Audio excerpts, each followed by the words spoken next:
The Memory of Love, Chapter 16. The static on the line sounds like the breathing of unseen listeners. Can you hear me? Adrian's words, relayed 6,000 miles, bounced straight back to him. A pause, then Lisa's voice. Yes, I can hear you. Around the sound of her voice, images cluster. He sees her standing in the yellow light of the kitchen, her arm wrapped around her waist, leaning against the worktop, one leg bent, cradling the phone in her neck, smoothing out a strand of her hair with her hand, the way she used to when they first married. Sorry about the line, he says. It's okay. How is everything? Everything is fine. They talk for a few minutes. Kate has chipped a tooth, an appointment at the orthodontist, made for Tuesday week. The old apple tree behind the conservatory might need to come down. Dinner the night before with friends of theirs, some of whom had asked after him, had asked what he was doing. The way she reports this makes it clear she was unable to come up with a satisfactory answer. Adrian says nothing. Instead, he tells her the reason for his call. You'll have to go up to my office. Pick up the phone in there. I'm already in your office. Go ahead and tell me what you want. I have you on speakerphone. The image he has been holding of her fragments. He closes his eyes, scans the shelves of his office for memory, and directs her to each book. When she is finished, she comes back to the phone, her breathing quickened by the exertion.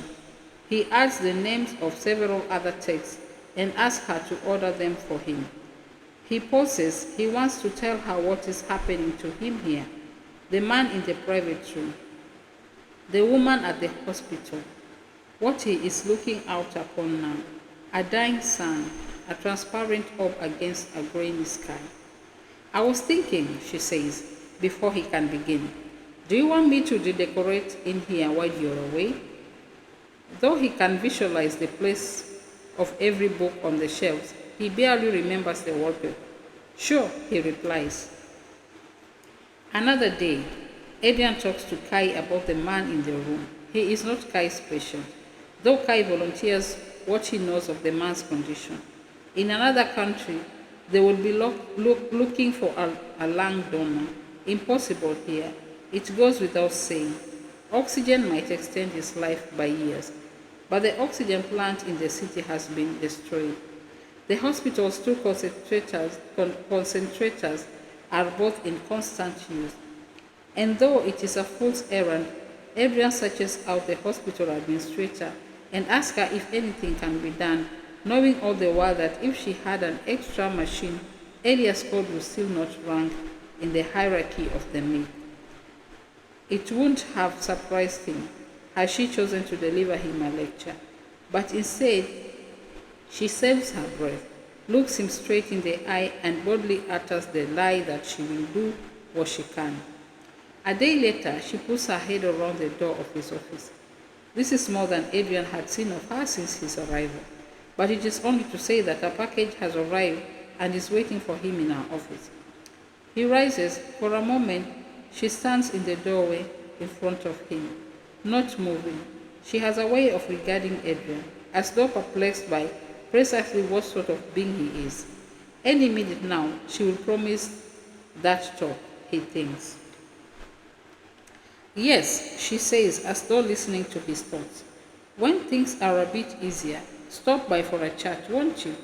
And she turns and hurries off, gunshot heels resounding in the corridor. In the evening, Adrian carries the parcel of books back to his apartment and sets them on the coffee table.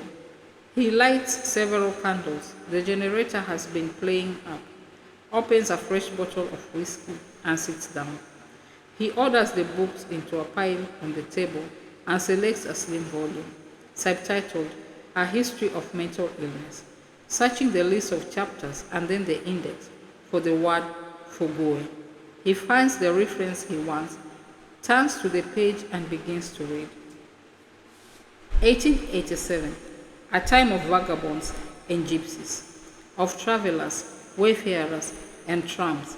A French psychiatrist working in Bordeaux treated for a number of years a patient by the name Albert Dada. Dada was not a drifter or a tramp. He was something else, an obsessive traveler. At regular intervals, he would abandon his family and his work to journey on foot as far as Constantinople and Moscow. At times, he ran out of money.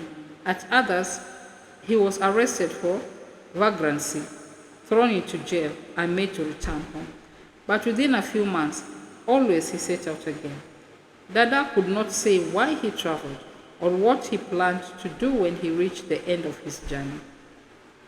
At times, he couldn't even remember his own name. He knew nothing, save his destination. The psychiatrist published a paper, Les Aliens Voyage, which brought him a modest fame. Albert Dada became the world's first recognized fougueur. A spate of fougueurs followed the publication of Les Aliens Voyageurs. Adrian reads, most accounts related to missing servicemen between the First and Second World Wars.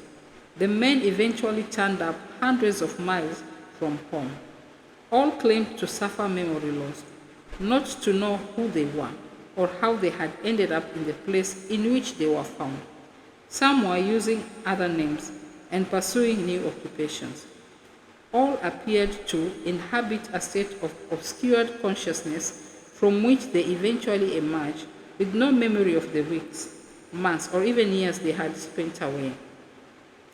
These were not isolated incidents in the lives of these men, but a constant, a pattern of behavior, of journey, of wanderings, of compulsive traveling. The suspicions on the part of the psychiatrist treating the servicemen was of malingering. The men were shot as deserters.